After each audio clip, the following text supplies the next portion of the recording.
ఓం శ్రీ మహాగణాధిపతయే నమః. ఓం శ్రీ సాయినాథాయ నమః. సాయినాథ భాగవతము మొదటి అధ్యాయం. కనిపించని గుర్రం, కనిపించిన మహాత్ముడు. 1854 సంవత్సరంలో ఒకరోజు షిరిడి గ్రామ ప్రజలు రోజులానే పొలం పనులకు వెళ్తూ ఆ గ్రామానికి ఉత్తరంగా ఉన్న వేప చెట్టు క్రింద యోగ సమాధిలో కూర్చుని అద్భుత తేజస్సుతో వెలిగిపోతున్న సుమారు 12 సంవత్సరాల బాలుడిని చూశారు. అతడెవరో ఏమిటో ఎవరూ అడగటానికి సాహసించలేదు. కానీ నానా చోప్దార్ అనే రైతు తల్లి వృద్ధురాలు. ఆమెనందరూ అమ్మమ్మ అని పిలుస్తారు గౌరవంగా. కారణం, ఆమె శతాధిక వయసు గల వృద్ధురాలు. ఆ రోజులలో భారత, భాగవత, రామాయణ గ్రంథాలన్నీ ఆమె నోటి వెంట ధారాళంగా పలుకగలిగిన మహా పాండిత్య ప్రకర్ష జ్ఞానము ఉన్న వృద్ధ జ్ఞానమూర్తి. ఆమె తన కట్టె ఊతంగా చేసుకుని నానా చోప్దార్ తన మరొక చేయి పట్టుకుని నడిపించగా ఆ చెట్టు వద్దకు వచ్చి ఆ బాలుని తదేకంగా చూసింది. తర్వాత సవడి చేయకుండా కాస్త దూరాన ఉన్న మరొక చెట్టు క్రింద కూర్చుంది. ఆ బాలుని దివ్య తేజస్సు ఏదో ఆ వృద్ధురాలిలో ఒకానొక సమాధి స్థితిని కలుగజేసింది. చాలా కాలం ఆమె అతడిని గమనిస్తూ ఆ చెట్టు క్రిందనే కూర్చొనసాగింది. అతడిని రోజూ చూడకుండా ఉండలేని స్థితికి చేరుకుంది. కొంతకాలం తర్వాత ఆమె భక్త్యావేశాలతో గద్గద స్వరంతో షిరిడి గ్రామస్తులతో ఇలా చెప్పింది. బాలుడైన ఈతడు పూర్వజన్మలోనే తపస్సు పూర్తి చేసుకుని ఒకానొక మహత్తర కారణం కోసం జన్మించిన సిద్ధపురుషుడు. ఈ షిరిడి పూర్వం దేవతల గురువుల స్థానం. కాలక్రమాన ఇది ఇలా శిథిలమైన కుగ్రామంగా మారిపోయింది. దత్తావతారుడైన ఈ బాలుడు ఆకలి దప్పులను అరికట్టగలిగిన మహనీయుడు. ముందు ముందు మీరంతా షిరిడీలో ఒక మహాత్ముని చూడగలరు. ఆయన ద్వారా ఈ షిరిడీ ప్రపంచమంతా తెలుస్తుంది అన్నదామె. మౌనంగా ఆ బాలునికి నమస్కరించి ఇంటికి వెళ్ళిపోయింది. ఆమె స్వప్నంలో ఒక మహాపురుషుడు దర్శనమిచ్చి, నీవన్నది నిజం తల్లి, నీవు ఆ బాలుని దివ్య దర్శనంతో మోక్షధామం చేరుకుంటావు అని ఆశీర్వదించాడు. ఆమె మరణించే ముందు ఆ బాలుని గురించే ఆలోచిస్తూ, నమస్కరిస్తూ, స్మరిస్తూ మరణించింది. ఇక షిరిడి గ్రామ ప్రజల ఆ బాలుని వెంటపడి వేధింపసాగారు. ఎవరు నీవు? ఎక్కడి నుండి వచ్చావు? నీ తల్లిదండ్రులు ఎవరు? నీవు హిందువా, ముస్లింవా అంటూ. మనిషికి ఇతరుల కార్యకలాపాల పట్ల ఉన్నంత కుతూహలము, ఆరా తీసే తత్వము తన ఆధ్యాత్మిక ఉన్నతిపై ఉండదు. అలా ఉంటే మానవులంతా మహాయోగులయ్యేవారేమో.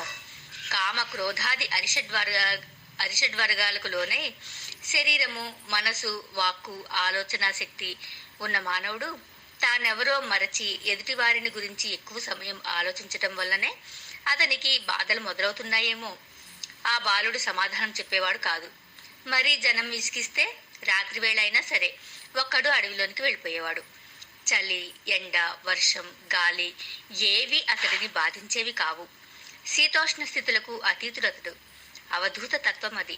ఖండోబా భక్తుడైన ఒక గణాచారికి ఖండోబా ఉత్సవంలో స్వామి పూని ఇలా చెప్పాడు.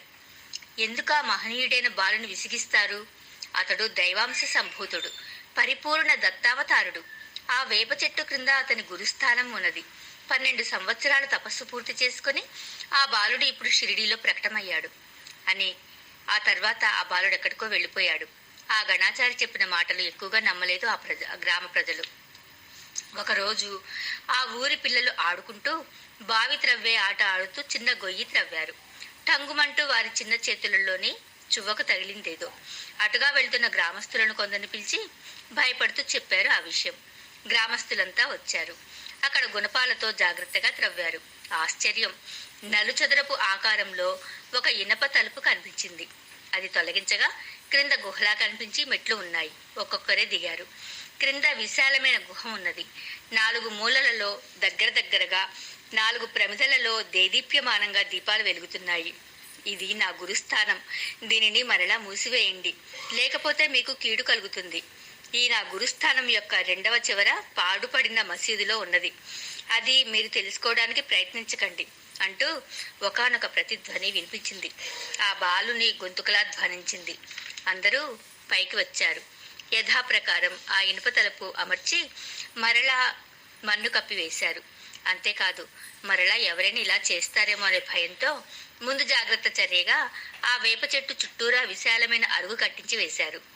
ఆ సొరంగ మార్గం అరుగు క్రింద మరుగున పడిపోయేలా షిరిడీకి ఆ చివరలో శిథిలమైన గోడలతో గోతులతో 2 గదుల వైశాల్యాన్ని మించని పాత మసీదు ఉన్నది.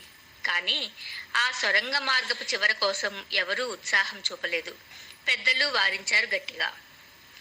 ఔరంగాబాద్ జిల్లాలోని పైఠాన్ అంటే పూర్వము ప్రతిష్టానపురం అని అనేవారు.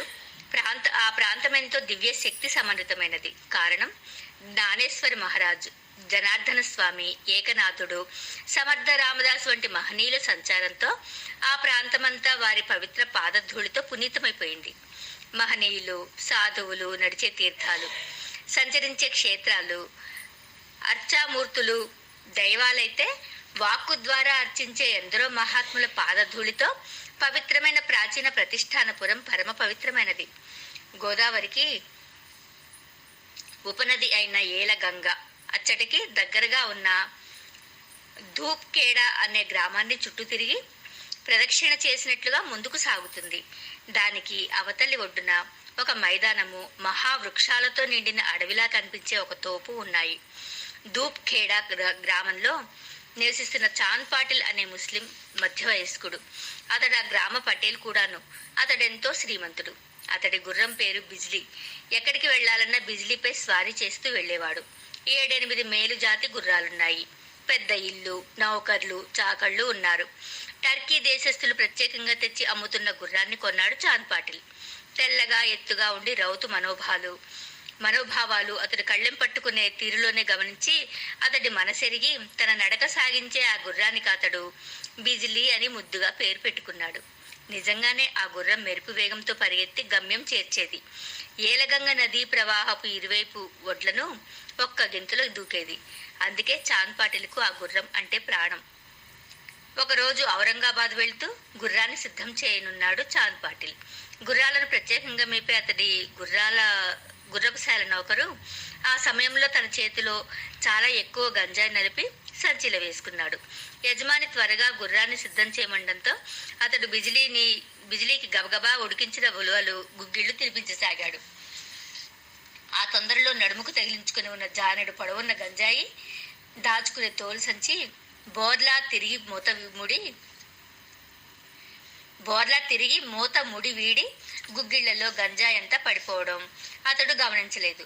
సుమారు 1 నెల రోజులకు పైగా ఒక మనిషి కొద్ది మోతాదుల్లో తీసుకునే గంజాయి మొత్తం గుర్రం కడుపులోనికి వెళ్ళిపోయింది, గుగ్గిళ్లతో పాటుగా. బిజిలీ పైన జీను వేసి సిద్ధం చేశాడు ఆ నౌకరు. చాంద్ పాటిల్ బిజిలీ మెడ, తల, జూలు ప్రేమగా నిమిరి గుర్రం పైపెక్కి ఔరంగాబాద్ కేసి బయలుదేరాడు. పొద్దెక్కే కొద్దీ గుర్రం నడక వేగంలో మార్పు కనిపించసాగింది. చాంద్ పాటిల్ ఆశ్చర్యంగా గుర్రాన్ని దిగి బిజిలీ కేసి చూశాడు. దాని కళ్ళు మూతలు పడుతున్నాయి. అరే, నీకు ఒంట్లో బాగాలేదా? గుర్రాల్ని మేపేవాడు నాకు చెప్పనే లేదే. సరే, నిన్ను బాధించను అంటూ తోపులో ఉన్న ఒక చెట్టుకు కట్టివేసి తిరిగి వచ్చాడు. చాంద్ పాటిల్ నౌకర్ని కేక వేశాడు. ఆ సరికి అతడు జరిగిన పొరపాటు తెలుసుకున్నాడు. అది తెలిస్తే యజమాని బ్రతకనివ్వడేమోనని భయంతో ఊరుకున్నాడు. జరిగిన విషయం యజమానికి చెప్పలేదు. నేను మరో గుర్రం ఎక్కి ఔరంగాబాద్ వెళ్ళి వస్తాను. ఈలోగా బిజిలీని ఇంటికి తోలుకు వచ్చి తగిన వైద్యం చేయించు. నేను వచ్చేసరికి నా బిజిలీ 2 కాళ్ళు పైకెత్తి సకిలిస్తూ ఆనందంగా నాకు స్వాగతం చెప్పాలి అని తోపులో తాను గుర్రాన్ని కట్టివేసిన చెట్టు గుర్తులు చెప్పి వెళ్ళిపోయాడు చాంద్ పాటిల్. నౌకర్ నవ్వుకున్నాడు. గంజాయి తిన్న బిజిలీ మత్తుగా పడుకుని ఉంటుంది, ఎక్కడికి వెళ్తుంది? విరుగుడు తినిపిస్తే అదే మామూలుకు వస్తుంది. 1 రోజులో ఆ మత్తు వదిలిపోతుంది అనుకున్నాడు. తోపుకు వెళ్ళాడు. అక్కడ బిజిలీ లేదు. దాన్ని కట్టివేసిన త్రాడు మాత్రం ఉంది చెట్టుకు. బాప్రే, దొంగలు తోలుకెళ్లారా అని భయపడిపోయాడు. తోపంతా వెతికాడు. బిజిలీ జాడలేదు. ఒక చోట జీను పడి ఉంది. చీకటి పడే వేళకు జీనుతో తాడుతో తిరిగి వచ్చాడు నౌకరు. బిజిలీ కనిపించకపోవడంతో చాంద్ పాటిల్కు దిగులు ముంచుకొచ్చింది. బందిపోటు దొంగలు విరివిగా ఉన్న ఆ రోజులలో బిజిలీ ఇక కనిపించదేమో అని బాధపడ్డాడు. ఏ కసాయి వాళ్ళు అయితే ఆ దొంగలు గుర్రాన్ని మేపుకోలేక అమ్ముకోలేక తమ దొంగతనం బయటపడకుండా దాన్ని చంపి గుర్రం మాంసం వండుకు తినే కొన్ని సంచార జాతుల వారికి మాంసం అమ్మివేస్తారు. చాంద్ పాటిల్ నౌకర్లు ఔరంగాబాద్ జిల్లాలో అంతటా, గోదావరి ఒడ్డు అంతటా, ఏలగంగ ఒడ్డు పొడుగుతా వెతికి వేసారిపోయారు. స్వయంగా చాంద్ పాటిల్ 3 నెలలు అదే పనిగా తాను వెదికాడు. ఇక కనిపించదని నిరాశ చెందాడు.